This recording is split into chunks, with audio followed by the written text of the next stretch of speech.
ભારતીય શેર બજારમાં આજનો દિવસ શાનદાર રહ્યો। માર્કેટ નવી ઊંચાઈઓ પર બંધાવ્યું।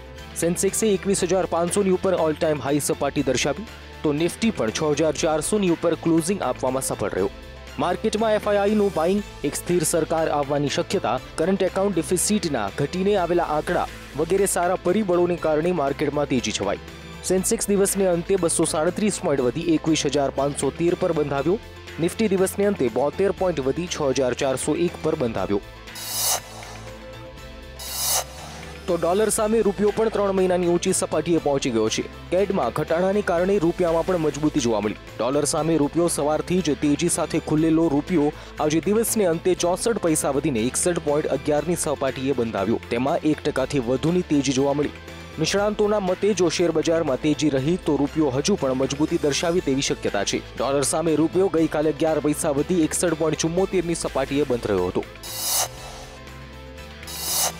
ઓએનજીસી અને ઓઇલ ઇન્ડિયા આઈઓસીનો 10% હિસ્સો શેર દીઠ 220ના ભાવે ખરીદશે। પીટીઆઈના અહેવાલો પ્રમાણે આઈઓસીના સરકારી હિસ્સાના વેચાણ માટે પ્રાઇસ બેન્ડ 220 નક્કી કરવામાં આવી છે।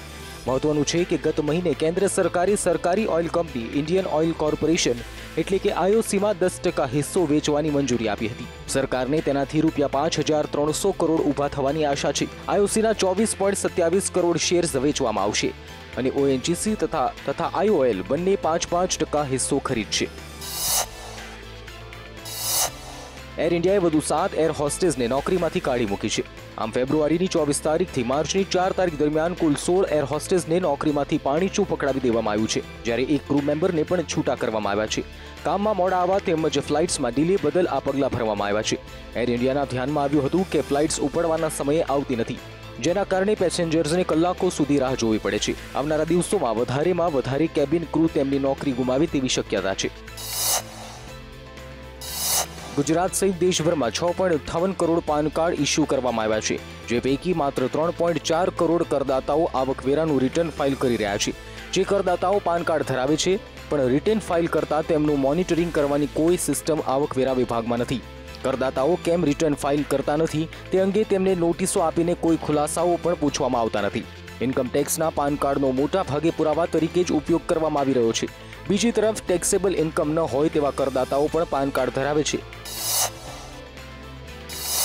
ચૂંટણીની આચાર સંહિતા નવા બેન્કિંગ લાયસન્સની પ્રક્રિયા પર નહીં પડે। જે નિર્ણયો અગાઉ લેવાઈ ચૂક્યા છે તે પણ બેઅસર રહેશે। ફાઇનાન્સ મિનિસ્ટર પી ચિદમ્બરમે જણાવ્યું કે સરકાર સીએડી આવ્યા બાદ ગોલ્ડ ઇમ્પોર્ટ પરના પ્રતિબંધ સમાપ્ત કરવાનું વિચારશે। ફાઇનલ સીએડી ફાઇનાન્શિયલ યર સમાપ્ત થયાના 3 મહિના બાદ જ આવે છે। જો કે ડિસેમ્બર ક્વાર્ટરમાં કરંટ એકાઉન્ટ ડેફિસિટ જીડીપીના 0.9% રહી છે। ચિદમ્બરમે બેન્કિંગ લાયસન્સ જલ્દી ઇસ્યુ થવાના સંકેત પણ આપ્યા। એક તરફ સરકાર નિકાસકારોને મોટી રાહત આપવાની જાહેરાતો કરે છે, પરંતુ કોમર્સ મિનિસ્ટ્રીએ આ જાહેરાતો પર પાણી ફેરવી દીધું છે। સૂત્રોના જણાવ્યા અનુસાર નિકાસકારો તરફથી જે અલગ ડ્યુટી ચૂકવવામાં આવે છે તેમાં 18,000 કરોડથી વધુની રકમ નાણાં મંત્રાલયે તેમને પાછી નથી સોંપી। ખરેખર તો નિકાસકારોને અપાનાર રાહત પેકેજ હેઠળ આ રકમ તેમને પાછી મળવી જોઈએ। સૂત્રોનું કહેવું છે કે નાણાં મંત્રાલય નિકાસકારોને રિફંડ નથી આપતું। ઓક્ટોબરથી ડ્યુટી ડ્રોબેકનું રિફંડ તેમને મળ્યું નથી।